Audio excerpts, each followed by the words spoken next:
नमस्कार, मी प्रज्ञा पोवळे. माझा महाराष्ट्र माझं vision 2025 presented bye Rambandhu Masale, SRJ steel, BVG India limited, powered by Merino, MSCIT, society tea, McCoy, cotton king, partnered by brand Banao .ai, GP Parsik Sahakari bank limited, lords mark, Mahaurja, Renukai career centre, digital partner ABP live. या कार्यक्रमाच्या पुढच्या चर्चासत्राचे आपले पाहुणे आहेत राज्याचे उपमुख्यमंत्री अजित पवार. अजित पवार हे महाराष्ट्राच्या राजकारणाची खडानखडा माहिती असलेले नेते, विजनरी नेते. प्रश्न कितीही अवघड आणि अडचणीत टाकणारा असला तरीसुद्धा अजित पवार कायम त्यांच्या शैलीमध्ये त्या प्रश्नाची उत्तरं देतात. पण महायुतीमध्ये सहभागी झाल्यापासून अजित पवार काहीसे बॅकफूटवर गेलेत का असा प्रश्न अनेकांना पडतो. सरकारमध्ये माझी खुर्ची फिक्स आहे असं पत्रकार परिषदेत हसत हसत अजित पवार सांगतात, पण ती सल त्यांच्या मनात आहे का असाही अनेकांच्या मनात प्रश्न आहे. सरकार स्थापन झालं आणि 100 दिवसांच्या आत त्यांच्याच पक्षातल्या मंत्र्यांना आणि अजित पवारांच्या जवळच्या मित्राला राजीनामा द्यावा लागला. त्यासोबतच लाडकी बहीण योजनेमुळे इतर योजनांना निधी अपुरा पडतोय आणि हे सगळं जुळवून आणण्याची भिस्त अर्थमंत्री म्हणून अजित पवारांच्याच खांद्यावर आहे. राज्याची आर्थिक घडी अजित पवार कशी बसवणार, पक्षाची प्रतिमा जनमानसात कशी उंचावणार यासह महाराष्ट्रासंबंधीच्या इतरही अनेक मुद्द्यांवर आपण अजित पवारांशी चर्चा करणार आहोत. पण त्याआधी एक एवी पाहूया. अजित पवार राज्याचे उपमुख्यमंत्री. विधानसभा निवडणुकीत पक्षाला आणि महायुतीला दणदणीत यश मिळालं खरं, मात्र त्यानंतर सुरू झालेला संघर्ष आजही सुरूच आहे. संतोष देशमुख हत्या प्रकरण, त्यावरून धनंजय मुंडेंकडे रोखली गेलेली संशयाची सुई, ते त्यांचा राजीनामा, या सगळ्या घटनाक्रमात अजितदादांना उत्तर द्यावी लागली. तर दुसरीकडे राज्याचं अर्थ खातं हाती आलं, मात्र तिजोरीतल्या इन्कमिंगपेक्षा आउटगोईंगचीच चर्चा जास्त झाली. अशा परिस्थितीत राज्याच्या तिजोरीची गणितं कशी सांभाळणार? अनेक आश्वासनं, अनेक प्रकल्पांची घोषणा तर केली, मात्र त्यासाठीचा निधी कसा उभा केला जाणार? आणि या सगळ्या पार्श्वभूमीवर राज्य आर्थिक संकटात आहे, या विरोधकांच्या नॅरेटिव्हला कसं उत्तर देणार? या सगळ्या संदर्भात जाणून घेऊयात राज्याचे उपमुख्यमंत्री अजित पवार यांच्याकडून. मी उपमुख्यमंत्री अजित पवार यांना विनंती करते की त्यांनी व्यासपीठावर यावं आणि त्यांच्याशी संवाद साधणार आहेत सरिता मॅम.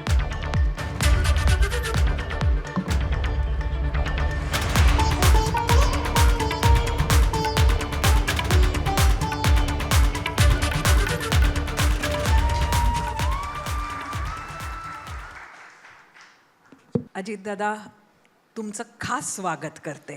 आजचा दिवस तुमच्यासाठी किती बिझी होता आम्हाला माहिती आहे, पण तुम्ही तरीही वेळात वेळ काढला, त्यामुळे खूप खूप धन्यवाद. मी खास आभार मानतो. धन्यवाद. खरं तर एक 4-4.5 महिन्याआधी आपण इथेच भेटलो होतो, निवडणुकीच्या अगदी आधी, आणि त्यावेळची परिस्थिती तुमच्यासाठी फारच वेगळी होती.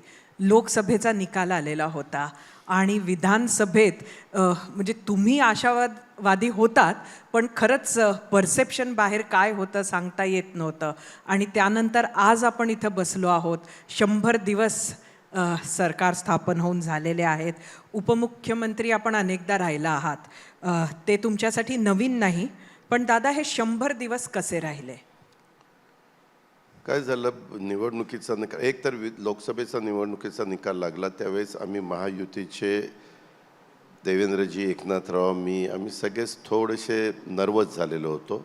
साहजिकच कार्यकर्ते नर्वस झालेले होते, लोकप्रतिनिधी पण आता काय होणार, कारण 31 आणि 17 फार मोठा, देशामध्ये पंतप्रधान नरेंद्र मोदी साहेबांचं सरकार आलं होतं, पण ज्या पद्धतीनं महाराष्ट्राने पाठबळ द्यायला पाहिजे होतं, खासदारांच्या संख्येबळ सपोर्ट द्यायला पाहिजे होता, तो दिला गेला नाही. आणि त्याच्यामुळं समोरचे लोक एकदमच एक उत्साही झालेले होते की आता आपण आलोच. म्हणजे विधानसभेच्या निवडणुकीच्या निमित्तानं फक्त CM DCM कोण व्हायचं, खाती कोणली कोण घ्यायचं इथपर्यंत त्यांचं चर्चा.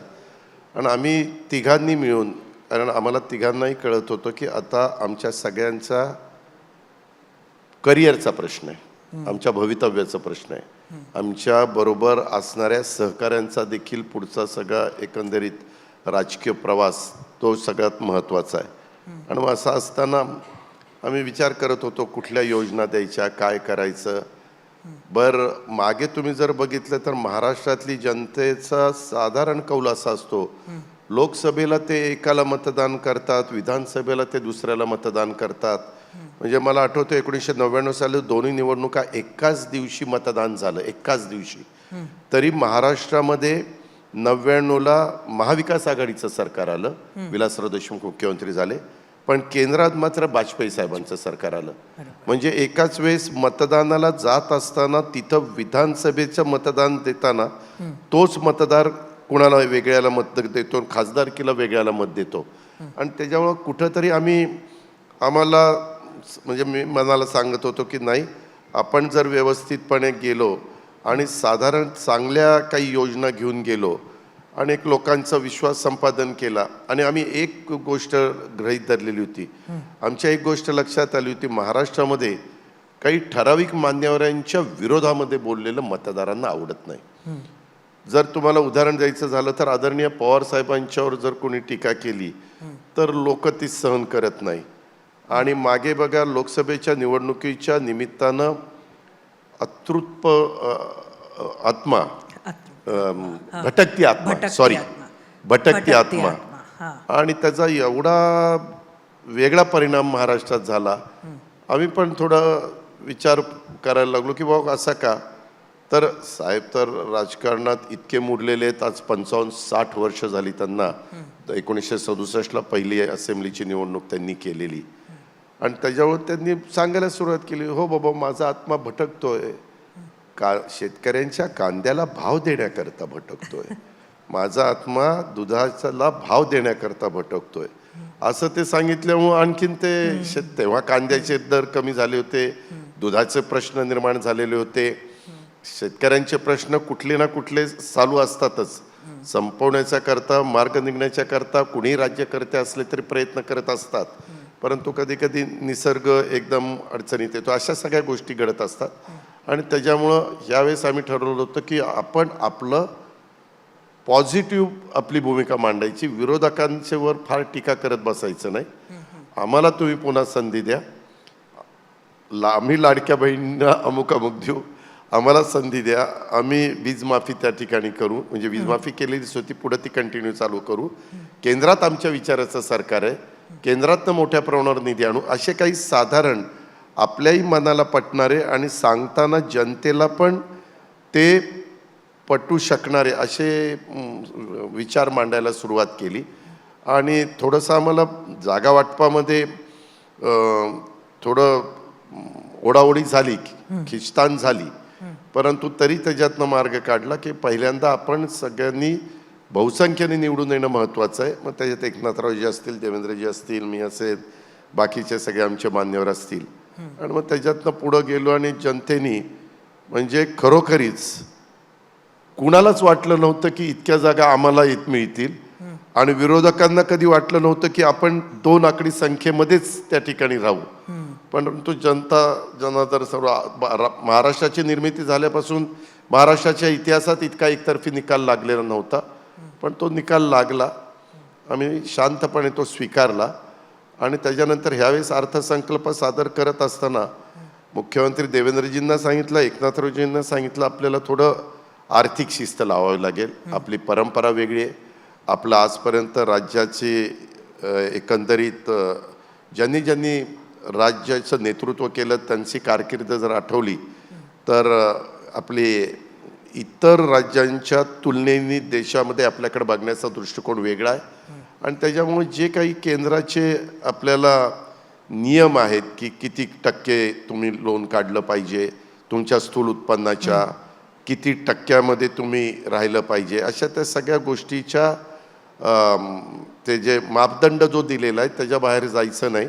आणि त्यावेळेस तुम्ही सगळ्यांनी मला सहकार्य करा, पण दोघांनी सांगितलं ठीक आहे आपल्याला. आणि आपण हा 8 वर्षाचा अर्थसंकल्प सादर करत नाही, 5 वर्ष डोळ्यासमोर ठेवून अर्थसंकल्प सादर करतो. ह्यावेळेस थोडंसं आपल्याला काही कठोर भूमिका घ्यावी लागेल. काही बाबतीमध्ये आता जी कामं चाललेली आहेत त्याची बिलं देणं आणि ती पूर्णत्वाला नेणं, त्याच्याकरता आपल्याला प्रथम लक्ष द्यावं लागेल. ह्या सगळ्या गोष्टीला आम्ही प्राधान्य दिलं आणि तो अर्थसंकल्प त्या ठिकाणी मांडला 7,20,00,000 कोटीचा. आणि मला ते त्यांनी आमच्यावर वेगवेगळे अर्थसंकल्पाच्या चर्चेतनं मुद्दे काढले. तुम्ही आता किती पैसे देणार, तुम्ही हे सांगितलं, तुम्ही ते सांगितलं, तुम्ही हे करणार का, ते करणार का. मी त्यांना म्हणालो की बाबा साधारण आर्थिक एकंदरीत आमचं सगळी सोंग करता येतात, पैशाचं सोंग करता येत नाही, परंतु ते उद्या म्हणणार आहेत मग तुम्हाला पहिलं कळलं नाही का की सोंग का शायर करायला निघाला. पण आता जे झालंय ते झालंय. आता ते दुरुस्त करणं आणि त्याच्यातून जनतेला विशेषतः गरीब घटकाला मदत करणं आणि ज्यांची ऐपत आहे त्यांच्याकडनं कुठल्याही परिस्थितीमध्ये टॅक्स त्याच्यामध्ये कुठंही त्रुटी न राहता तो ट्रेजरीमध्ये कसा येईल त्याबद्दलचा प्रयत्न करणं. आणि ह्याच्यातून हे वर्ष आम्ही व्यवस्थित काढलं तर आपलं राज्य एवढं मोठं आहे की पुढच्या वर्षी ते रुळावर यायला काही अडचण राहणार नाही. दादा, आपण मला वाटतं तिघांमध्येही सगळ्यात जास्त अनुभव अर्थ खात्याचा आपल्यालाच असेल. आणि एकंदरीत जेव्हा लाडकी बहीण योजना आपण तिघांनी मिळून आणलीत तेव्हाच आपण रोखठोक आहात. आपण नक्कीच सांगितलं असेल की जे आपण आत्ता म्हणत आहात की पैशाचं सोंग आणता येत नाही, तुम्ही हे त्या दोघांना सांगितलं होतं का, फडणवीस आणि शिंदेंना? त्यावेळेलाही तुमची काय भूमिका होती? सरिताताई, मी ते जर सांगितलं असतं तर आम्ही परत आलो असतो. पहिल्यांदा सरकार कसं येईल हे बघणं. आम्ही काही साधू संत नाहीये. आम्ही बरं बाबा ठीक आहे ह्या विरोधी पक्षात बसायचं, बरं विरोधी पक्षात बसू. आम्हाला आमचं काही विजन आहे ते आपल्याला प्रत्यक्षात कृतीत आणण्याच्या करता केंद्रामध्ये मजबूत नेतेगण आहेत, स्थिर सरकार आहे आणि त्यांची मदत घेऊन आणि राज्याचं उत्पन्न त्या ठिकाणी वाढवून आपण ह्याच्यातनं मार्ग काढू असं कुठंतरी एक मनातलं भाग सांगत होता की आपण त्या ठिकाणी जाऊ. आणि ज्यावेळेस देवेंद्रजी मुख्यमंत्री झाल्यानंतर त्या व्यक्तीला साधारण सगळ्या गोष्टी माहिती आहेत कारण त्यांनी 5 वर्ष कारभार केलेला आहे.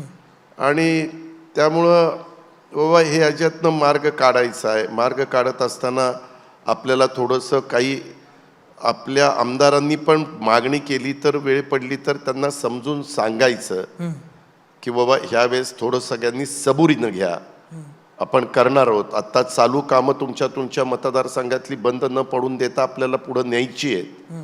आणि त्याचबरोबर आता पंतप्रधानांनी काय केलंय गेल्या 2-3 वर्षात 4 वर्षात एक बिनव्याजी 50 वर्षाच्या परतफेडीनं त्यांनी मागं 1.5 लाख कोटी ठेवले होते, यंदा 1.25 लाख कोटी ठेवलेले आहेत.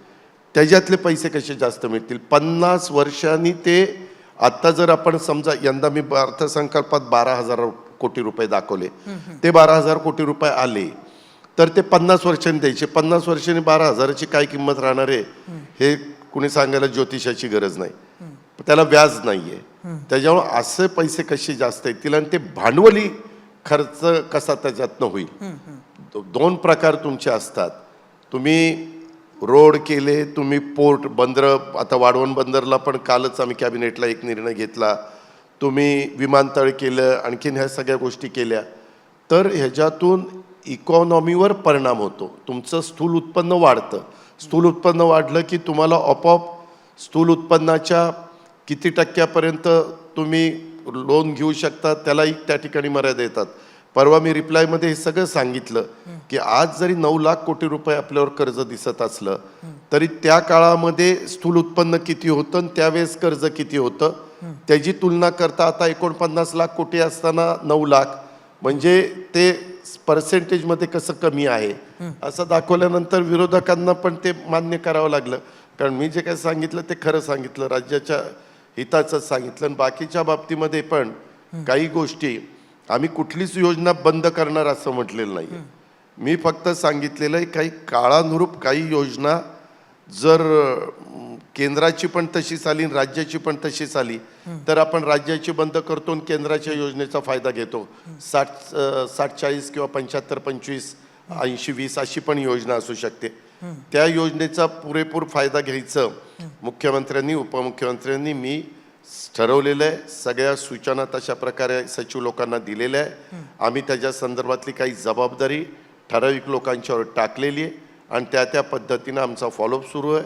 त्याच्यामध्ये स्वतः देवेंद्रजींचे पण आत्ता परत मुख्यमंत्री झाल्यामुळं त्यांचे सेंट्रलमध्ये पण अनेकांशी जिव्हाळ्याचे संबंध आहेत, आमचे पण प्रमुखांशी संबंध आहेत आणि त्याच्यामुळं आपण पॉझिटिव्ह एखादा गोष्ट घेऊन गेलो तर कुणी तिथं नाही म्हणत नाही.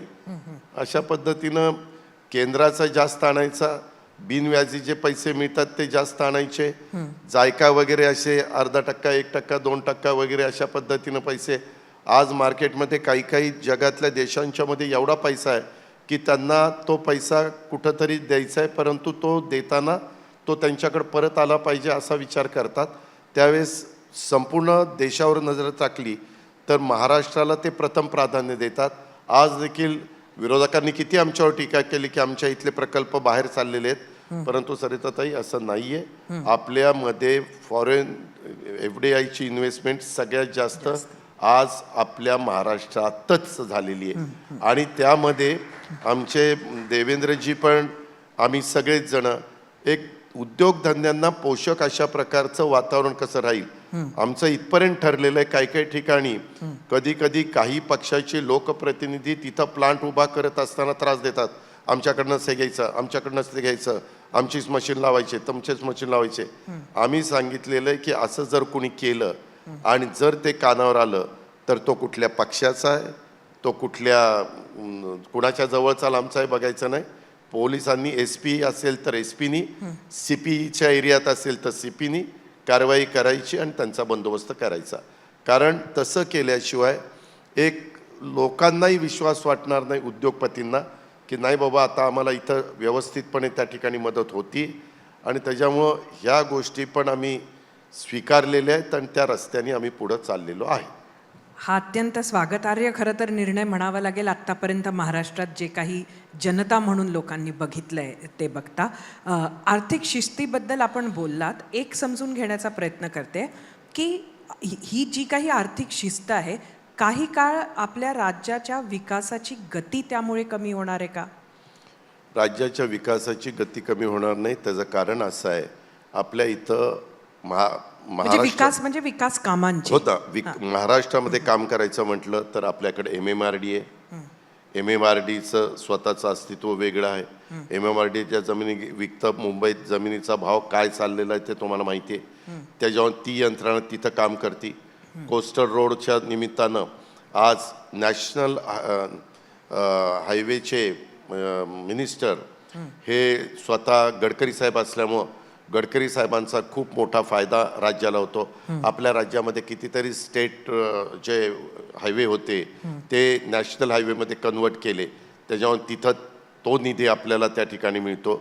रेल्वेच्याही संदर्भामध्ये आपण आता काय करतो, रेल्वे मंत्रालयाने असं सुरू केलं, तुम्हाला जिथं रेल्वे सुरू करायची सगळे पैसे आम्ही लावणार नाही, 50% त्या राज्याने लावत, मग 50% आम्ही लावू. तिथं आपण त्याही पद्धतीचा स्वीकार केला की जिथं रेल्वे लाईन सुरू केली तर तिथं मोठ्या प्रमाणावर लोकांचं मालाची आवक जावक न्यायला, प्रवासांची वाहतूक करायला सोपं जाणार आहे. आणि पोर्टला आम्ही ह्यावेळेस जास्तीचं महत्त्व दिलं.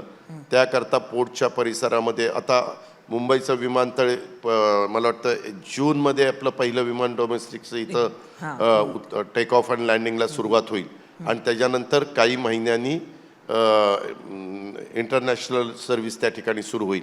आता हे सगळं करत असताना पहिला विमानतळ हा विमानतळ, त्याच्यानंतर अजून एक विमानतळ आम्ही वाढवणला त्या ठिकाणी करतोय.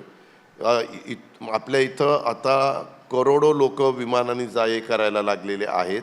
त्याच्यावर ती पण सर्व्हिस चांगली देण्याच्या करता आपल्याकडे असणाऱ्या विमानतळाला नाईट लँडिंग करणं, जिथं नाईट लँडिंग नसेल तिथं, आणि जिथं विमानतळ इंटरनॅशनल फ्लाईट जिथं सुरू होतात, मग तुमचं नागपूर असेल, तुमचं संभाजीनगर असेल, तुमचं पुणे असेल किंवा तुमचं मुंबई असेल, ह्या सर्व ठिकाणून बाकीच्या सगळ्या सोयी देण्याचा आपला प्रयत्न आहे. आणि त्याच्यात केंद्र सरकारचं पूर्णपणे आपल्याला सहकार्य त्या ठिकाणी मिळतं आहे. आज सरिताताई, जगातली जी काही बंदरं आहेत त्याच्यात पहिल्या 10 बंदरामध्ये आपलं वाढवण बंदर त्या ठिकाणी येणार आहे. आता JNPTला जेवढे आपण मालाची आवक जावक करतो त्याच्यात 3.5 पट तिथं मालाची आवक जावक होणार आहे, एवढी तिथं व्यवहार वाढणार आहे. आणि त्याच्यामुळं आपल्या महाराष्ट्राला नव्हे तर मधल्या ह्या सगळ्या टापूला मोठ्या प्रमाणात, आणि वाढवण बंदर हे खोलीच्या बाबतीमध्ये जगातली जेवढी 10 बंदरं आहेत ज्यांची खोली जास्त आहे नॅचरल, तशा पद्धतीनं तिथं खोली आपल्याला नशिबाने म्हणा सुदैवाने म्हणा महाराष्ट्राच्या एकंदरीत हिताच्या दृष्टीनं मिळालेली आहे आणि त्याचा आम्ही फायदा त्या ठिकाणी घेतोय. त्याच्यामुळे ह्या सगळ्याच्या बाबतीमध्ये आपल्याला केंद्राची पण मदत मिळते, राज्याची पण मदत मिळते. आम्ही काही बाबतीमध्ये PMRDA मधनं पण डेव्हलपमेंट त्या ठिकाणी करतोय, काही ठिकाणी आम्ही सिडकोमधनं डेव्हलपमेंट करतोय, काही ठिकाणी आम्ही रोड डेव्हलपमेंट कॉर्पोरेशनमधनं करतोय आणि रस्ते विकास ह्याचं नॅशनल हायवेचं मी मगाशी सांगितलं. अशा अनेक प्रकारे गुंतवणूक, आणि ही गुंतवणूक केली जसं मागच्या वेळेस 45,000 कोटीचा समृद्धी महामार्ग होता, तो नंतर आता पूर्ण होत असताना 65,000 कोटीपर्यंत 65,000 पर्यंत पोहोचला, 65,000 कोटीपर्यंत. आता त्याचं उद्याच्याला ज्या पद्धतीनं विदर्भातल्या सगळ्या जे काही जिल्हे आहेत ते आपल्या मुंबईला आणि उत्तर महाराष्ट्राला जोडले गेलेत, तसंच शक्तिपीठाच्या निमित्तानं पण आम्ही विदर्भातनं सुटणार आहे ते सिंधुदुर्गपर्यंत येणार आहे. काहींचा विरोध आहे, शेवटी कुठलाही प्रकल्प हातामध्ये घेतल्यानंतर तुम्हाला आठवत असेल समृद्धी महामार्गाला पण विरोध झाला, पण ज्यावेळेस मोबदला द्यायची पाळी आली त्यावेळेस सगळ्यांनी समाधान व्यक्त केलं. अशा पद्धतीनं ज्यांच्या जमिनी घेऊ त्यांचंही समाधान होईल, आपला प्रकल्प पण पुरा होईल आणि त्याच्यातनं अर्थव्यवस्थेला गती देण्याचा मध्ये आम्ही यशस्वी होऊ आणि त्याच्यातनं स्थूल उत्पन्न वाढवायला मदत होईल. अशा या सगळ्या गोष्टी आहेत. आणि दळणवळण, जसं हवाई वाहतूक महत्त्वाची आहे, जलवाहतूक महत्त्वाची आहे, तशी रस्त्याची वाहतूक पण त्या ठिकाणी महत्त्वाची आहे. त्याच्यामुळे आम्ही हे चारही रेल्वे वाहतूक, जलवाहतूक, हवाई वाहतूक आणि रस्त्याची वाहतूक ह्या चारीला आम्ही महत्त्व दिलं आहे. आणि मुंबईसारखी शहरं, पुण्यासारखी शहरं, नागपूरसारखी शहरं, ठाण्यासारखी शहरं, पुणे पिंपरी चिंचवड मी एकच समजतो, अशांच्यामध्ये जे आता ट्रॅफिकचं सगळे आपल्याला बराच काळ थांबावं लागतं, तिथं आम्ही मेट्रोला प्राधान्य देतो. आजच चीफ सेक्रेटरी मला सांगत होत्या, काल का परवा त्यांची VCवर मीटिंग झाली आणि त्याच्यातनं काही भागामध्ये मेट्रो अजून वाढवण्याच्या करता त्याच्यामध्ये साधारण 50% वित्तीय संस्थांकडनं आपण पैसे उभे करतो, त्याच्यामध्ये 10% रक्कम ज्या कॉर्पोरेशनमध्ये मेट्रो करायची त्यांचे घेतो, 20% राज्याचे टाकतो आणि 20% तुमच्या केंद्राचे टाकतो. त्याच्यामुळं आपले स्वतःचे पैसे 20%च असतात, 80% असे बाकीचे पैसे उभे करून त्याच्यातनं व्यवस्थितपणे प्रवासी मिळाले की त्याचं रिपेमेंट होतं. त्याच्यामुळं ह्या सगळ्या गोष्टीला आम्ही प्राधान्य देतो. आता आपण पुणे आणि मेट्रोबद्दल म्हटलं, राज ठाकरे म्हणतात की पुणे हे अमिबासारखं वाढतंय, म्हणजे त्यात तथ्यसुद्धा आहे ज्या पद्धतीनं पुणे वाढतंय. आता काहीतरी त्या दृष्टिकोनातून नियोजन होतंय का, बदलेल का परिस्थिती पुण्याची? या संदर्भामध्ये लोक कुठं राहायला जातात, जिथं लोकांना पाणी मिळतं, जिथं व्यवस्थित त्यांना कायदा सुव्यवस्था तिथं जिथं चांगली असते, जिथं बाकीचं करमणुकीच्या निमित्तानं त्या फॅमिलीला सुविधा उपलब्ध होतात, रेस्टॉरंट, हॉटेल, बाकीच्या ज्या काही गोष्टी असतात त्या तिथं उपलब्ध होतात. आज पुण्यामध्ये विद्येचं बाहेरघर असल्यामुळे सगळ्या प्रकारचं शिक्षण तिथं अवेलेबल होतं, म्हणून तिथं प्राधान्य देतात. परंतु आम्ही तसंच नाशिकला महत्त्व देतो, तसंच आम्ही नागपूरला महत्त्व देतोय.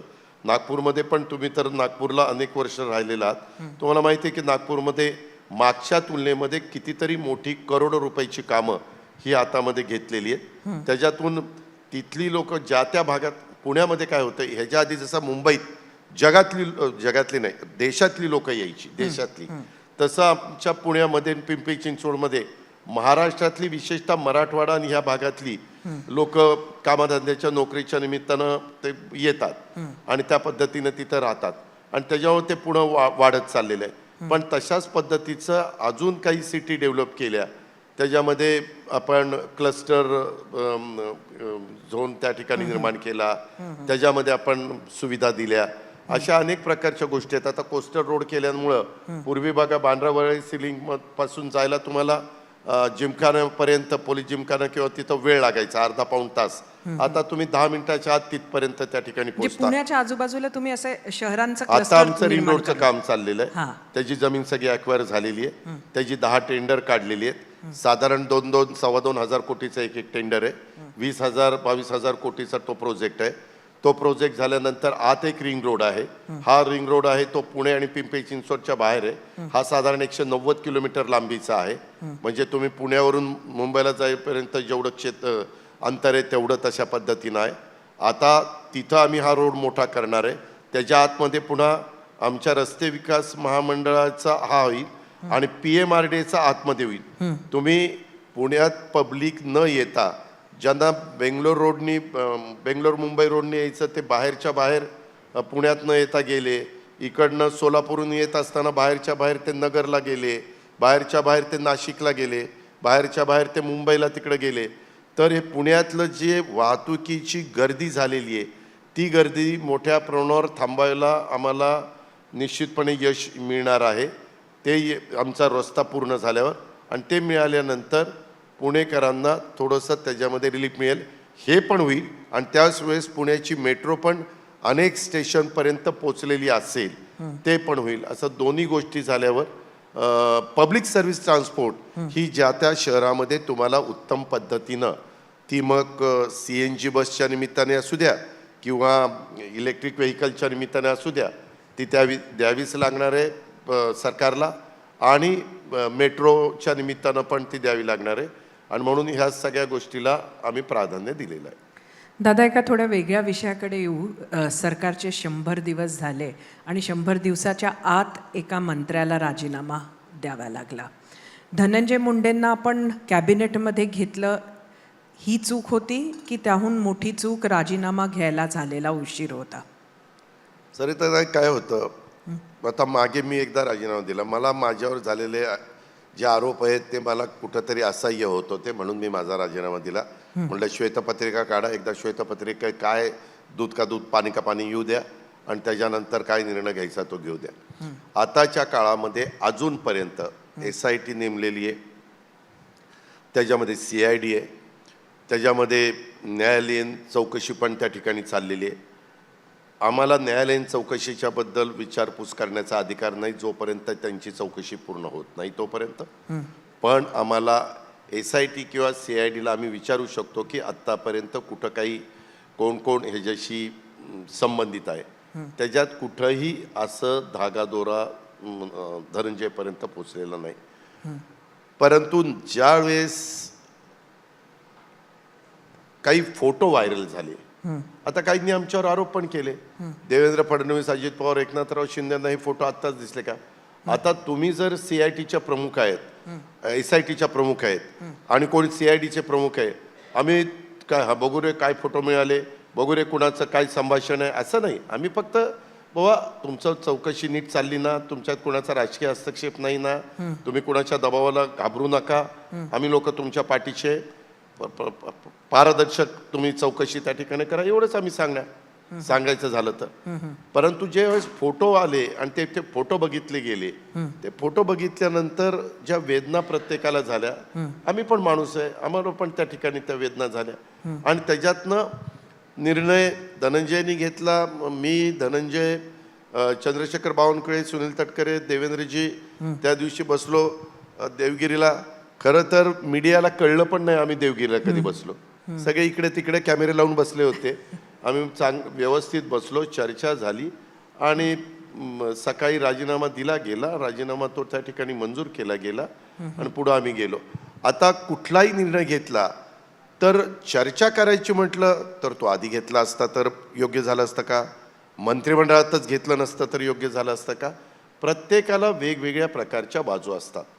जे झालंय ते झालेलं आहे, ते सगळ्यांच्या समोर आहे. त्या संदर्भामध्ये नंतर राजीनामा घेण्यात आलेला आहे आणि तिन्ही चौकशा झाल्यानंतर वस्तुस्थिती पुढे आल्यानंतर त्याबद्दलचे पुढचे निर्णय घेतले जातील. ह्याच्यामध्ये कुणीही दोषी, मुख्यमंत्र्यांनी सांगितले, आमच्या एकनाथरावांनी पण सांगितलंय आणि मी पण सांगितलेलं आहे, ह्याच्यामध्ये कुणालाही पाठीशी घातलं जाणार नाही. अशा प्रकारचं कृत्य शिवशाहू फुले आंबेडकरांच्या महाराष्ट्रात आम्ही कदापि सरकारमध्ये असताना खपवून घेणार नाही, हे पण मी निक्षून त्या ठिकाणी सांगतो. आणि त्याच्यामुळे त्या सगळ्या गोष्टी पुढं त्या ठिकाणी येतील. परंतु हे सगळं घडलेलं ही म्हणजे हे जे काही आत्ता झालंय ही वस्तुस्थिती घडलेली मी तुमच्यासमोर ठेवलेली आहे. धनंजय मुंडे स्वतः राजीनामा द्यायला तयार होते का? ह्या संदर्भामध्ये आत्ता हा तयार होता का नव्हता का काय, आता झालं गेलं, राजीनामा दिला, सगळं काही झालं. आता त्याच्यातनं होता नव्हता ह्याच्यातनं काय आणखीन आपण साध्य करणार आहे? सुप्रियाताई म्हणतात आहेत की येणाऱ्या 6 महिन्यात अजून एका मंत्र्याचा राजीनामा घेणार त्या, आणि असंही त्यांचा अंगुली निर्देश मला वाटतं तुमच्याच पक्षाकडे होता. ठीक आहे, जर कोणी चुकीचं वागलं असेल, वागत असेल, एक तर प्रत्येक मंत्र्यांनी ज्यावेळेस आम्ही शपथ घेतो त्यावेळेस त्या शपथ डोळ्यासमोर ठेवून प्रत्येक गोष्ट फाईलवर सही करताना, निर्णय घेताना, धोरण ठरवताना, लोकांच्या मध्ये वागत असताना, अधिकाऱ्यांच्या प्रशासन चालवत असताना सगळ्या गोष्टीचं तारतम्य माझ्यासहित सगळ्यांनी ठेवलं पाहिजे. आता त्याच्यात जर उद्या कोणी चुका केल्या आणि त्या विरोधकांनी काढल्या आणि त्या चुका गंभीर असतील तर त्या व्यक्तीला त्याची किंमत मोजावी लागेल. दादा, पुण्याचा पालकमंत्री होणं कठीण आहे जास्त की बीडचं? नाही, माझा स्वभाव तरी असा आहे, मला कुठलाही पालकमंत्री करा, माझं काम स्ट्रेट फॉरवर्ड असतं. ह्याला वेगळी ट्रीटमेंट द्या, त्याला वेगळी, ह्याला पाठीशी घाला, त्याला तिकडं काहीतरी करा, असलं काही आपलं नसतं. आपलं आजपर्यंतचं काम जे सरळ असतं ते सरळ मार्गी असतं. त्याच्यावर कुठलाही जिल्हा बघायला मला काही अडचणीचं नाही आहे. त्याच्यात चुकीचं वागलं तर तो माझ्या पक्षाचा असला तरी मी तिथं कारवाई करीन, आणि जर तो दुसरा कुठला असला तरी मी कारवाई करीन. मी आधीच तिथं सांगितलेलं आहे, अधिकाऱ्यांनाही सांगितलेलं आहे, सगळ्या लोकप्रतिनिधींना पण सांगितलेलं आहे, आणि लोकांना साधारण माझी कामाची पद्धत माहिती आहे. त्याच्यामुळे मी काही जे घटनेने, कायद्याने, नियमाने, संविधानाने सांगितलेलं आहे त्याचं तंतोतंत पालन माझ्या सकट सगळ्यांनी तिथं काम करत असताना केलं पाहिजे. दादा, मंत्रिमंडळ जेव्हा बनत होतं तेव्हा तुमच्या पक्षातून जे काही लोकांना मंत्री बनवायचं होतं त्यात छगन भुजबळांचं नाव नव्हतं, हे सगळ्यांना फार आश्चर्याचं वाटलं. एक इतके मोठे ओबीसी नेता, त्यांना दूर ठेवणं, त्याची काही किंमत पक्षाला मोजावी लागेल असं वगैरे काही असेसमेंट आपण केलं नाहीत का? त्यामध्ये आपण भेटला पण नाही त्यांना, अशा रिपोर्ट्स होते. हो का, भेटलो नाही हे ह्याला काही अर्थ नाही.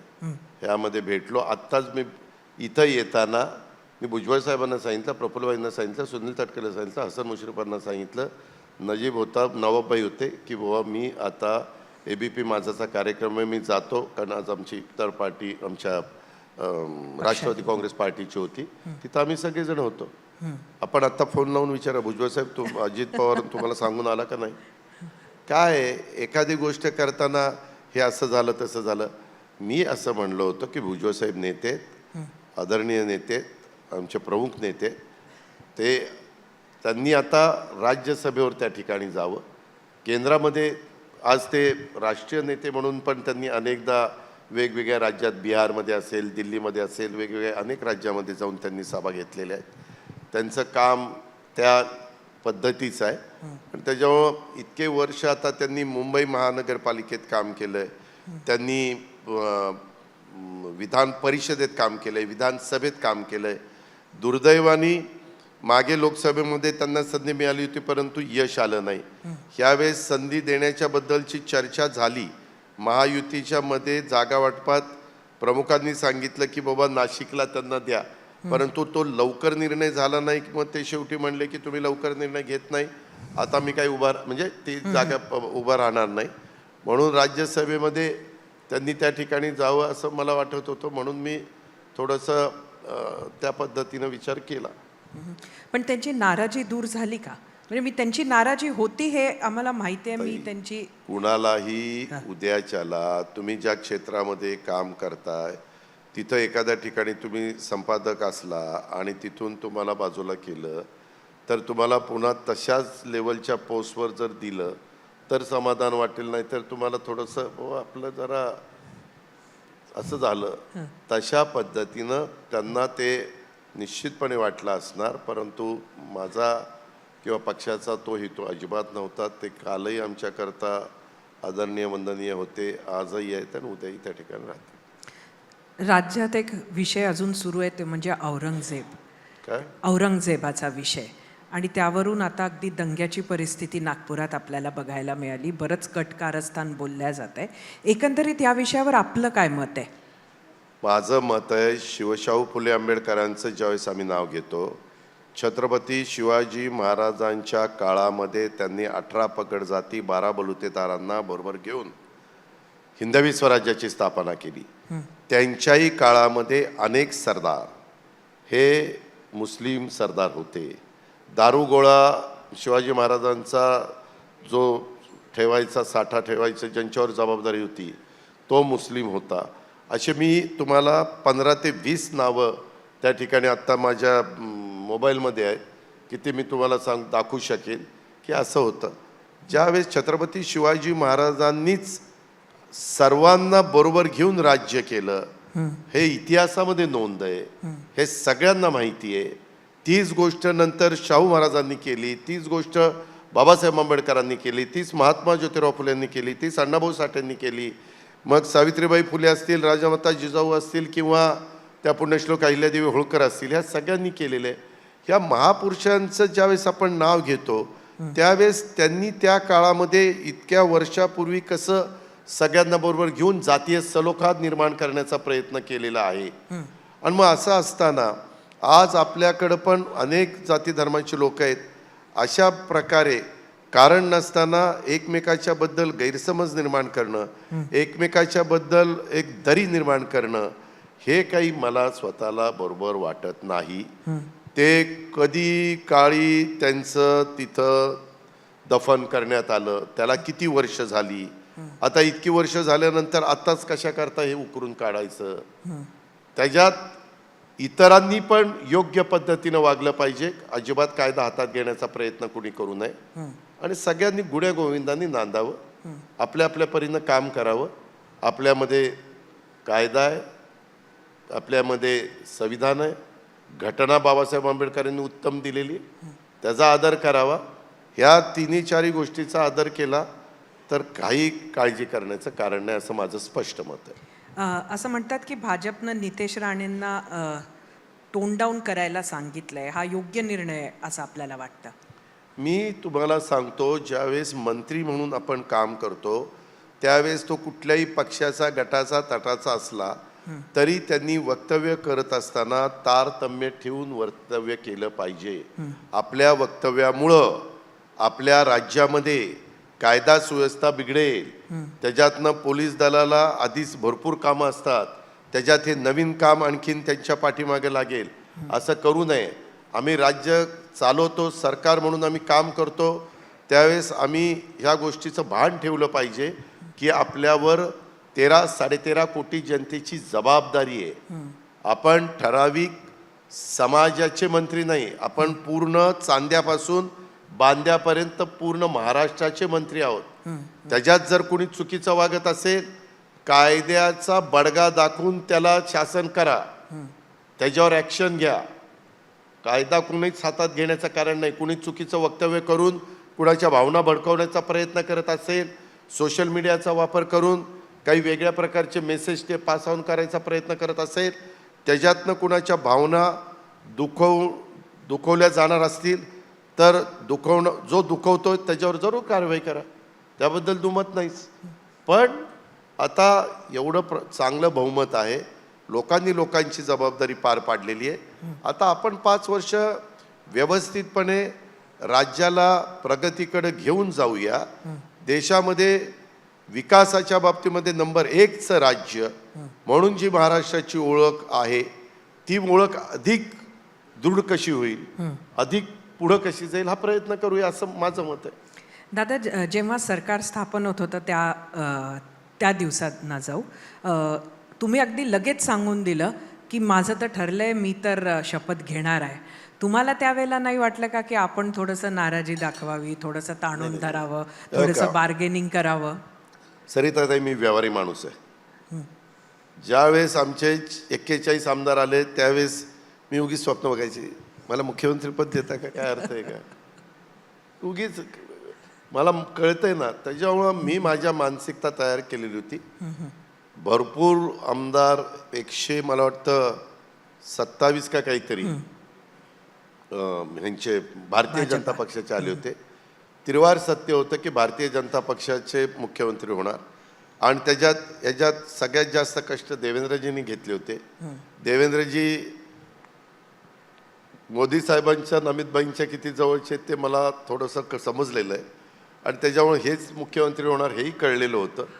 त्याच्यामुळे मी आपलं म्हणून टाकलं की भाजपाने मुख्यमंत्री करावं, देवेंद्रजींना करावं, कोणाला करावं ते त्यांचा अधिकार आहे.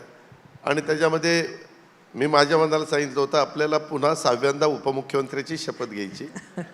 ह्या बाबांनी मुख्यमंत्र्याची शपथ घेतली की आपण उपमुख्यमंत्र्याची घेऊन टाकायची.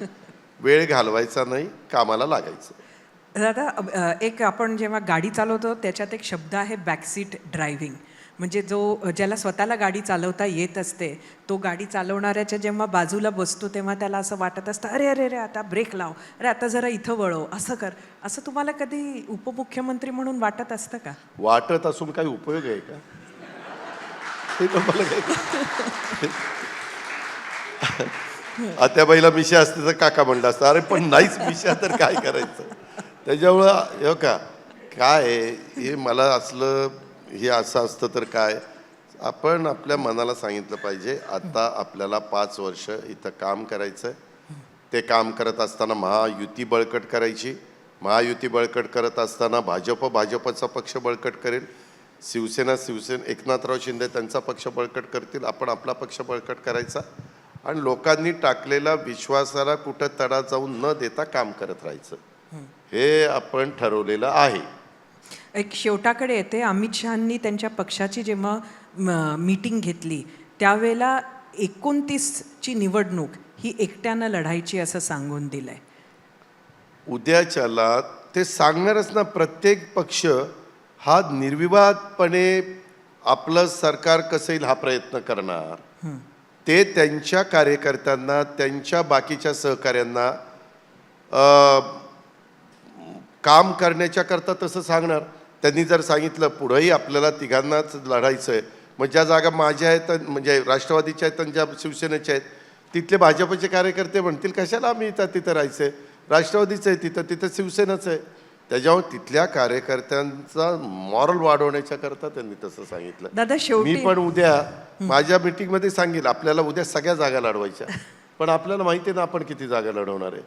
आणि मी आपल्याला स्पष्ट सांगतो शिवशाहू फुले आंबेडकरांच्या महाराष्ट्रात 1985 नंतर कधीही एका पक्षाचं सरकार आलेलं नाही. आणि आपली भौगोलिक परिस्थिती बघितली, विदर्भातली लोक वेगळा विचार करतात, पश्चिम महाराष्ट्रातली लोक वेगळा विचार करतात, मुंबईच्या 36 जागा वेगळा विचार करतात, कोकण वेगळा विचार करतं, मराठवाडा वेगळा विचार करतो, उत्तर महाराष्ट्र वेगळा विचार करतं. तुम्ही प्रत्येकाचं थोडंसं माहिती घेतलीच असेल पण अजून जरा खोलात जाऊन घ्या. त्यामध्ये प्रत्येकजण वेगळ्या अँगलनी बघत असतो आणि विचार करत असतो. त्यामुळं ह्या राज्यामध्ये मला नाही वाटत लवकर कुठं एका पक्षाचं सरकार येईल. प्रत्येकाला सरकार आणण्याच्या करता कुणाची मदत ही घ्यावीच लागणार आहे. हा आजपर्यंतचा 85 ते 15 वर्ष ही 25 वर्ष 40 वर्षाचा इतिहास आपल्या सगळ्यांच्या समोर आहे. दादा शेवट आपण रॅपिड फायर राऊंडनी करू. अगदी एका शब्दात उत्तर दिलं तर बघा, तुम्ही अनेक मुख्यमंत्र्यांचे उपमुख्यमंत्री राहिलात, सगळ्यात उत्तम मुख्यमंत्री तुमच्या विलासराव देशमुख. आता मीच ह्याच्या पुढचं विचारू नाही शकणार कारण ते फार सविस्तर होईल. दिल्लीसोबत तुमच्यापेक्षा एकनाथ शिंदेचे जास्त चांगले संबंध आहेत असं तुम्हाला वाटतं का? कोणासोबत? दिल्ली अमित शहा आणि मोदी यांच्याबरोबर तुमचे जास्त चांगले संबंध आहेत की एकनाथ शिंदेचे? हो का, ते त्यांच्या पद्धतीने संबंध ठेवून आहेत, मी माझ्या पद्धतीने संबंध ठेवून आहेत.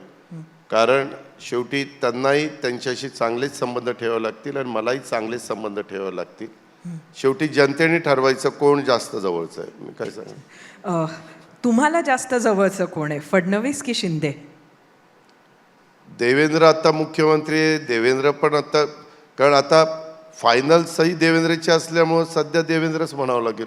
ज्यावेळेस फायनल सही एकनाथरावची होती तेव्हा विचारलं असतं तर मी म्हटलं असतं एकनाथराव. आत्तापर्यंतच्या सध्या ताई ठरवलंय कुणाला नाराज करायचं नाही सगळ्याला. आत्तापर्यंतच्या संसदेतील कामकाज जर बघितलं तर सुनेत्रा वहिनींना तुम्ही 1 ते 10च्या स्केलवर किती मार्क द्याल? मी अजून कामकाजच तिचं बघितलं नाहीये. बरं, शेवटचा प्रश्न. राष्ट्रवादी शरदचंद्र पवार पक्षातील असा कोणी नेता आहे का की जो लवकरच तुमच्या बाजूला येणार आहे? मी मनकवडा नाही आहे, त्याच्यामुळे मला काही कुणाच्या मनात काय चाललं माहिती नाही. त्यांनी त्यांचा पक्ष वाढवावा त्यांच्या पद्धतीनं, मी माझा पक्ष त्या ठिकाणी वाढवतोय. पण हे पेपरलाच आम्ही बातम्या वाचतो किंवा काही काहींना प्रश्न विचारून अशी संभ्रमावस्था निर्माण केली जाते.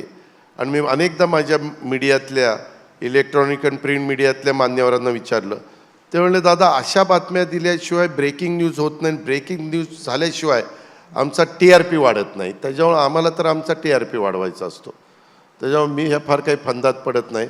मी खरंच सांगतो, मीच ठरवलेलं आहे आपलं आपलं काम करणं, आपल्या पक्षाची सभासद संख्या म्हणजे नोंदणी वाढवणं आणि जनतेने जो काही आपल्यावर जबाबदारी टाकलेली त्या जबाबदारीला व्यवस्थितपणे आपल्याला कसं जबाबदारीचं भान ठेवून पुढं जाता येईल ह्याबद्दलचा प्रयत्न करणं, हे मी अतिशय स्पष्टपणे मनाला ठाम सांगून पुढं चाललेलो आहे. दादा, खूप खूप धन्यवाद. आपण आज आलात आणि येणाऱ्या आपल्या महाराष्ट्राच्या स्वप्नांसाठी खूप खूप शुभेच्छा. धन्यवाद. धन्यवाद. आज सकाळी देवेंद्र फडणवीस म्हणाले की अजित पवार खूप प्रॅक्टिकल नेते आहेत. महाराष्ट्रासारखं राज्य जिथे अस्मिता खूप टोकेरी आहेत आणि समाजकारण खूप भावनिक आहे, तिथे तुमच्या तसं सांगितलं तर मला तसं बोलावंच लागेल ना, नाही तर माझ्या मुख्यमंत्री काहीतरी वेगळं बोललं असं होईल. त्याच्यामुळे मी तशा पद्धतीने बोललो. गमतीचा भाग जाऊ द्या, परंतु अनेकांनी मला अनेक वर्ष बघितलेलं आहे. माझे मतं स्पष्ट असतात, मला छक्केपंजे जमत नाही. जे आहे ते आहे. जिथं चूक झाली तर मी मान्यही करतो, इथं माझी चूक झाली, इथं मान्य आहे, मी दुरुस्त करून पुन्हा तुमच्यासमोर येईल असंही सांगायला मी मागं पुढं बघत नाही. आम्हाला लोकसभेची जागा आली त्यावेळेस मी माझ्या कार्यकर्त्यांना सांगितलं, माझ्या सहकाऱ्यांना सांगितलं, आपल्याला एक जागा आली, आता आपली अस्तित्वाची लढाई आहे आणि त्याच्यामुळं आपण आता सगळ्यांनी जोर लावून काम केलं पाहिजे. लोकांनी आम्हाला एक गुलाबी जॅकेट घालतोय, अमकं करतोय, तमकं करतोय, गुलाबी फुगे हे काय म्हणणारा कधीच थांबत नाही, ते म्हणतच राहणार. आपण करतोय ते आपल्या सद्विवेक बुद्धीला स्मरून करतोय का, ते आपल्या मनाला पटतंय का, ते योग्य वाटतंय का, ते योग्य वाटलं की पुढं जायचं. ही तुमची कार्यशैली ही तुमची असेट आहे आणि तुम्ही महाराष्ट्रासाठी, तुमच्यासारखा नेता ही महाराष्ट्राची असेट आहे. आज तुम्ही इथे आलात त्याबद्दल आभार. आणि यानंतर मी स्टेजवर आमंत्रित करते ABP नेटवर्कचे vice president Shailesh Hegde sir आणि MKCLचे जनरल मॅनेजर नटराज कटकधोंड यांना.